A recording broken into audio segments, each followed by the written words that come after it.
Muito obrigado pelo convite, comissão organizadora. 19.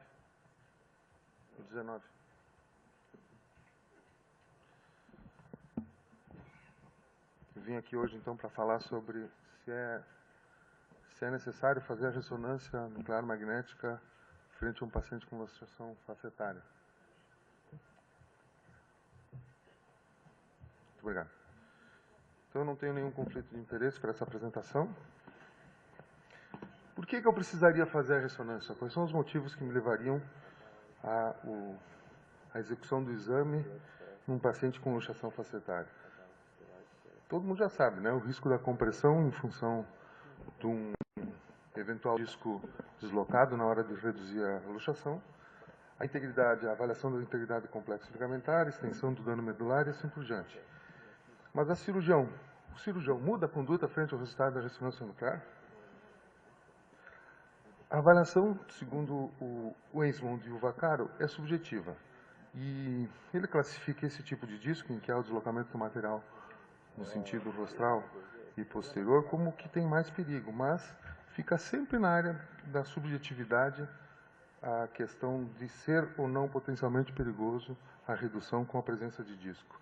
E qual é o risco? Alguns colegas já falaram alguma coisa sobre esse assunto.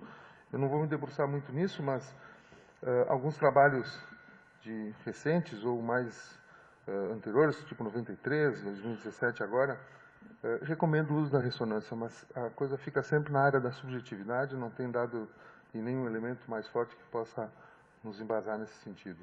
Tem alguns que são um pouquinho mais comedidos, como esses dois que sugerem que a ressonância é importante nos pacientes que são sintomáticos. Essa revisão classe 4, fraquinha, em termos de impacto, mas recomenda que nos pacientes com fratura de deslocamento em que não podem ser examinados por distúrbio de consciência, o que vale por causa do trauma, eles recomendam o uso da ressonância, porque 30% a 50% deles terão o disco herniado para dentro do canal, enquanto que nos pacientes acordados a ressonância não é muito incerta nas definições quanto à necessidade. Tem duas publicações que eu achei interessante, a do Vaccaro, de 99, que mostra que a herniação pré-redução ocorria em 18% dos pacientes e 56% dos pacientes após a redução, mas nenhum paciente dele piorou. Embora um N pequeno, o Grant reproduz isso com 76 pacientes, 46% de ressonância após a redução e apenas 1,3% de pior. Então, parece que a presença de material discal dentro do canal não oferece tanto risco no momento da redução. Eu fiz uma pequena série lá no meu hospital, em que nós revisamos os últimos 2 ou 3 anos, com 29 pacientes, uma distribuição mais ou menos que todo mundo já conhece, equivalente à literatura, predomínio masculino, acidente de carro, moto, um pouquinho de água rasa, que é estranho. Bilateral, 21% dos casos, enquanto unilateral 79%.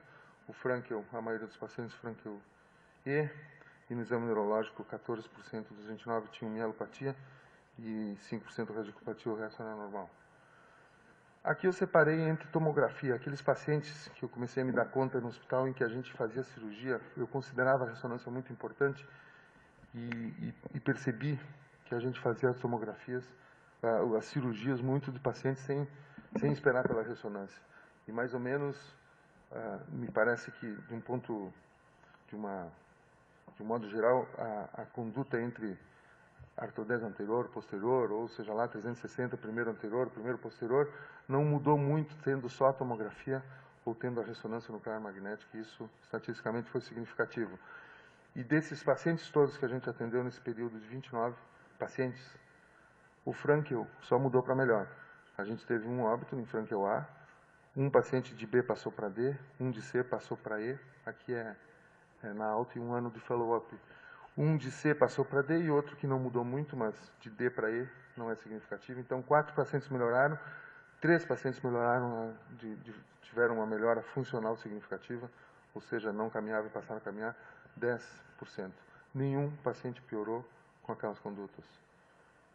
Mesmo com disco extruso. Esses são 5 casos dos pacientes dos 29 que tinham disco extruso. A opção pelas vias foram essas, 360 primeiro sempre anterior, ou via anterior para descompressão ou retirada do disco intervertebral. Isso são apenas nos pacientes que tinham ressonância nuclear magnética. E não foi diferente a conduta e a evolução do Frankel, tanto na tomografia quanto para a ressonância. O Vaccaro publicou, junto com um grupo do Gauner, um questionário, um estudo de questionário com 10 casos, em que ele submeteu ao exame de 25 fellowships. E ele perguntou se fariam redução fechada, se faziam ressonância ou se faziam cirurgia. Qual era a primeira conduta? Se frente a um paciente com uma luxação fariam a redução, primeiramente, ou a ressonância, ou então direto para a cirurgia. E a única coisa que ele encontrou foi que os cirurgiões foram significativamente mais propensos a fazer ressonância antes do tratamento do que os ortopedistas.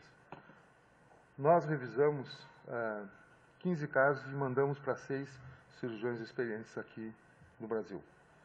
Do 15 casos em que nós tínhamos a ressonância, daqueles 29. Pedimos qual a conduta quando a via de acesso for avaliada apenas a tomografia. Depois a gente mandou, misturando os casos, evidentemente, para que não houvesse coincidência, mandamos a ressonância para que eles respondessem. E, por fim, perguntamos se a ressonância foi fundamental para a decisão quanto à via de acesso, para poder medir um pouco a percepção do cirurgião frente à estrose. E o resultado foi bastante surpreendente, porque houve uma mudança muito significativa entre o que o avaliador tinha como conduta com a tomografia e depois com a ressonância, com índice de capa bem baixinho, tanto nas avaliações interexaminador, quanto nas avaliações cruzando a resposta da tomografia contra a ressonância, que a gente percebe que só 24% tiveram correspondência quando era a via anterior, só 0,7% quando a decisão era via posterior, só 16% quando a decisão era via 360 primeiro anterior, e nenhum quando a decisão era pela via posterior. Foi fazendo 135 respostas, que nos deu um capa cruzando a TC com a ressonância de 0,089. Essa é a percepção da mudança de conduta. A ressonância foi fundamental para a sua decisão quanto à via de acesso, e aqui, mais uma vez, esses dois são os cirurgiões que não responderam, acho que eles não encontraram no e-mail enviado o questionário. Mas, enfim, a mudança de conduta após a ressonância, 66% do avaliador 1, por exemplo, né? E mudou com a ressonância, enquanto que a percepção dele foi de apenas 2 casos. Esse aqui mudou 12 e teve uma percepção que não mudaria nenhum caso com a ressonância. Então, veja a disparidade. Isso mostrou, então, que houve 52% de acertos na percepção pessoal com a mudança não do fato. 26% que disse que sim, mudou realmente, e 25% que disse que não, mudou também realmente. Índice capa 0,81. Eu fazia assim, até 2009. Eu botava os pacientes em tração sempre. Era fã da tração. Tentava fazer a ressonância antes, um pouco da tração, depois. E se houvesse a redução, eu ia para a via anterior, e se não houvesse, conforme se tinha disco extruso ou não, eu definia a vida. Nessa série foi baseada essa decisão numa série que eu tinha de 2007 a 2009, com 42 casos, e que tinha algumas dificuldades quanto à redução e tudo mais.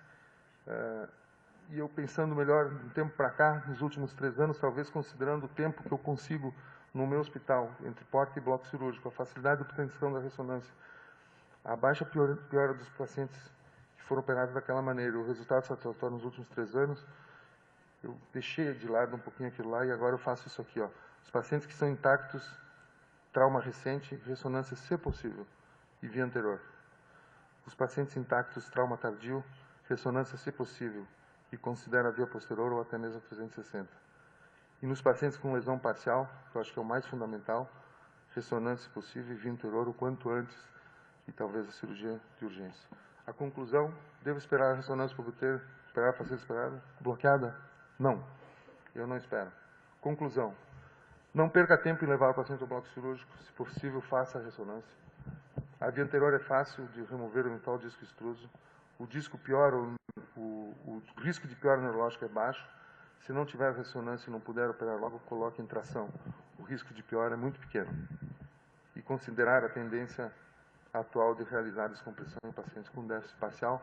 Talvez isso que na literatura vai nos mostrar daqui a um tempo com mais rigor, já foi falado agora há pouco pelo colega que antecedeu, sobre essas questões. Muito obrigado.